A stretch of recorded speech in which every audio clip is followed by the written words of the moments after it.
Diríamos que mais ou menos se parece ao princípio ortomolecular, que você tenta modular a bioquímica do organismo, que faz funcionar a fisiologia, que é o funcionamento normal, e caso não tiver funcionamento normal, vai ter uma doença. Como ela funcionaria, por exemplo, no caso dos processos de envelhecimento? Dentro de um envelhecimento normal e dentro de um envelhecimento que aconteça rapidamente ou de forma lesiva para os tecidos. Então, esse princípio das terapias vibracionais, ele cai como uma luva nisso que você falou. Em primeiro lugar, que justamente a ideia de você colocar a pessoa em equilíbrio é o fundo da horta molecular.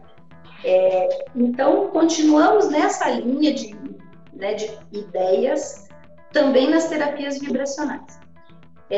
Eu sou nutróloga de formação, fiz essa especialidade há mais de 10 anos, e a nutrologia também entra na linha de, através dos nutrientes, fazer com que as pessoas entram no equilíbrio. Portanto, eu imagino que seja uma espécie de uma coesão de ideias, né?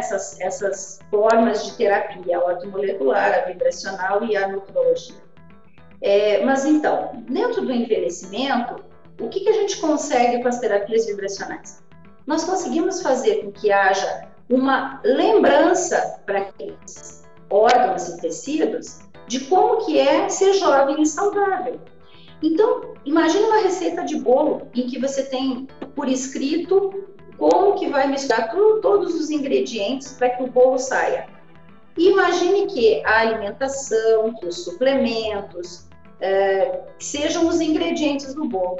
Então, a terapia vibracional funciona como a receita e os ingredientes do bolo seriam, então, a alimentação saudável e os suplementos. Mas em casos específicos dentro do processo do envelhecimento, hoje se discute muito a necessidade ou não de fazer uma reposição hormonal, por exemplo.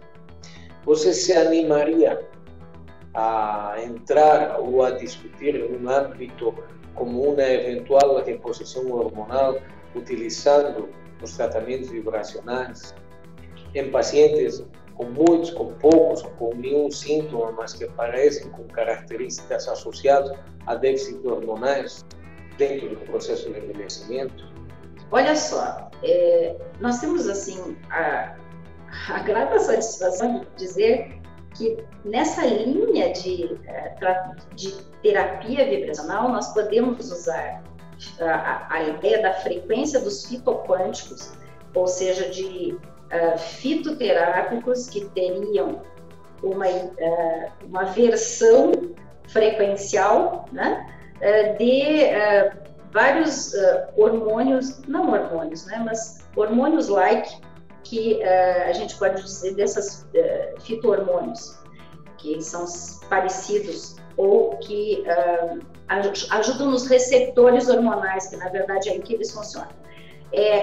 Dentro da terapia vibracional, o que nós temos é a possibilidade de ter um produto que tenha as frequências dos fito-hormônios, e essas frequências não são reposição hormonal, porque não tem matéria. Então, o nosso organismo, entrando em contato com a frequência ou só com a energia, eles vão sensibilizar receptor hormonal sem usar nenhum momento, nenhum medicamento ou nenhum hormônio, sem alterar bioquimicamente esse paciente, vamos dizer assim, que é onde a gente tem o grande problema do uso tanto dos hormônios sintéticos, naturais, né, os bioidênticos, que é um natural, de origem natural, mas não deixa de ser sintético e foi mexido, né, na sua estrutura,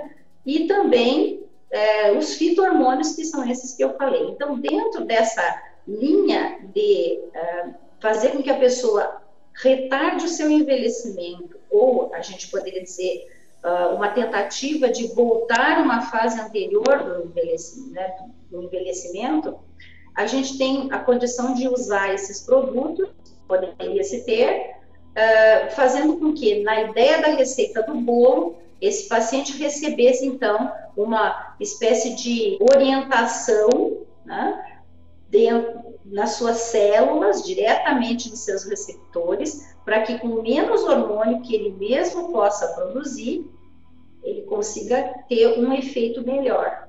Ficou claro? Claro. Rosângela, e aí aproveitando essa mesma pergunta, existem meios hoje de avaliar as mudanças nos pacientes através de exames de laboratório, ou a maior parte das avaliações são feitas pelas modificações clínicas que o paciente apresenta?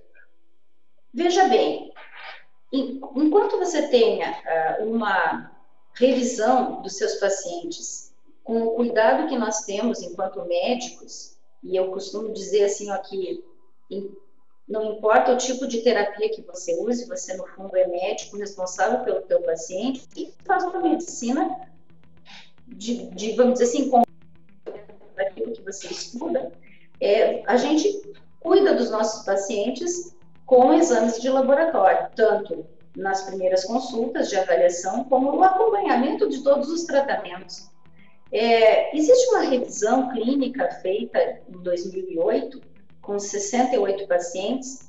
É um trabalho que ainda não foi publicado, mas já está sendo providenciado isso.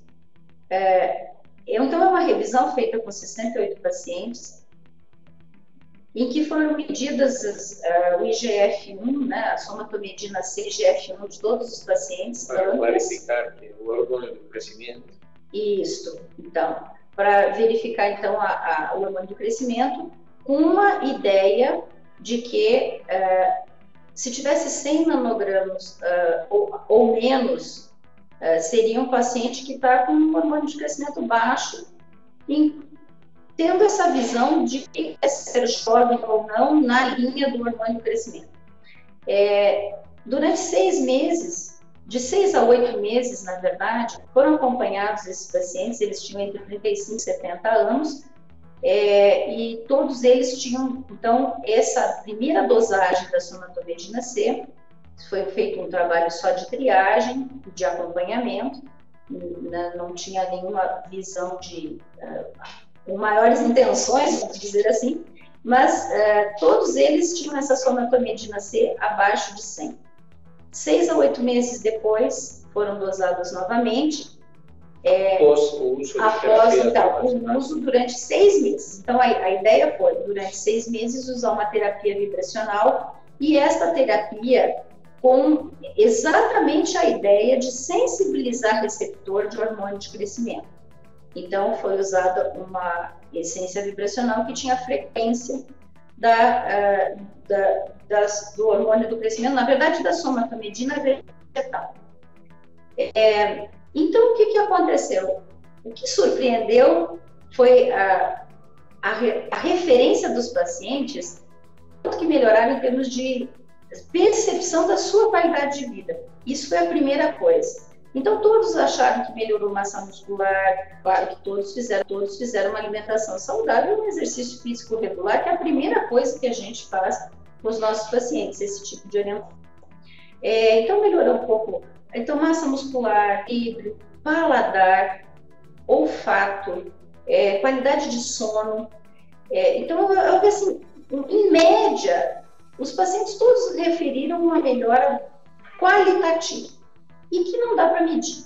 Mas, no momento em que se fez a segunda medida da somatomedina, a média de aumento dela foi de 40%.